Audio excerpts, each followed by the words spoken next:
had disagreements with friends and family over opposing views and incompatible beliefs. Although people tend to view conflict negatively, interpersonal conflict is neither inherently good nor bad. Instead, it's an unavoidable part of life that arises when two or more people disagree. What determines whether conflict has good or bad outcomes is the way people respond to it, with some approaches being more constructive than others. But how do we react to conflict, and what influences our reactions? Well, your personal response to conflict is influenced by family and culture. For example, if you saw your parents address conflicts aggressively, you're likely to do so too. Culture also plays a major role, where collectivist cultures like China tend to avoid conflict, whereas individualistic cultures in the West encourage confrontation.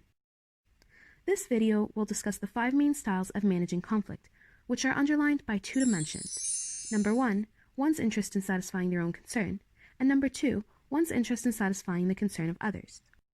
But first, let's set the stage with an everyday example. Meet Sally and Joe.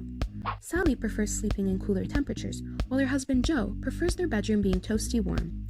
One morning, Sally wakes up sweating and annoyed.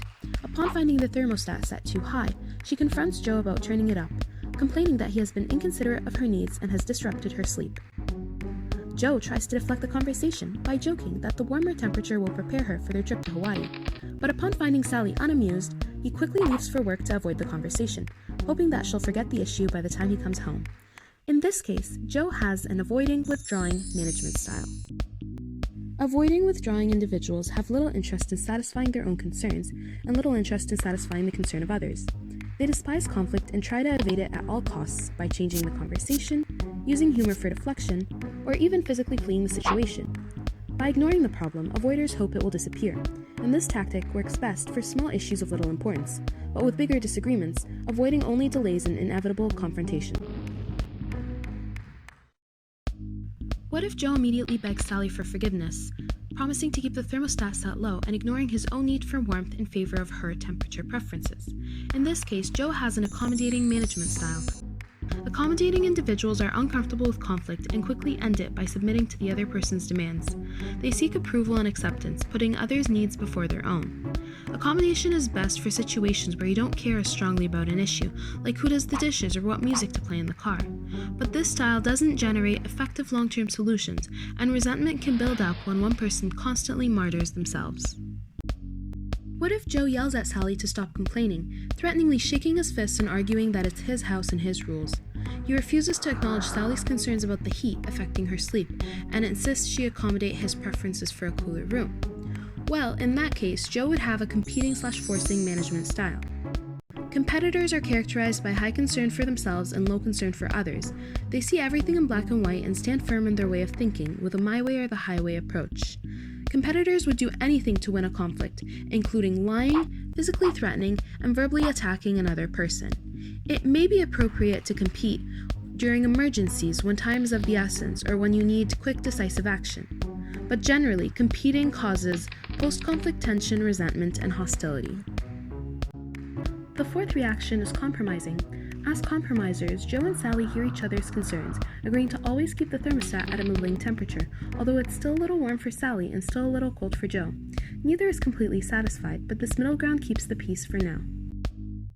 Compromising acknowledges both people's needs as being of moderate concern, and it involves negotiating and meeting the other person halfway, such that both parties feel heard. However, although it's a constructive approach for moderately important issues, it requires a sacrifice from each person, and resentment can build over time, especially if one person feels that their sacrifice is always bigger. This is collaborating, the ideal. After having a heart-to-heart discussion, Sally and Joe find common ground in that they can't sleep due to their differing temperature needs. Together they brainstorm solutions, deciding to keep the thermostat at middling temperature and investing in a fan for Sally's side of the bed to keep her cool, while a heated blanket is bought for Joe to cover up. Both can finally sleep happily. Collaborating is the most effective approach to resolving conflict, and the main difference between compromising and collaborating is that collaborators try to find an optimal solution that satisfies both parties, whereas compromisers basically split the difference. Honesty and openness are key to collaborating, with emphasis on finding common ground and discussing differences respectfully. Collaborators criticize ideas, not people, thereby creating an environment of trust rather than resentment.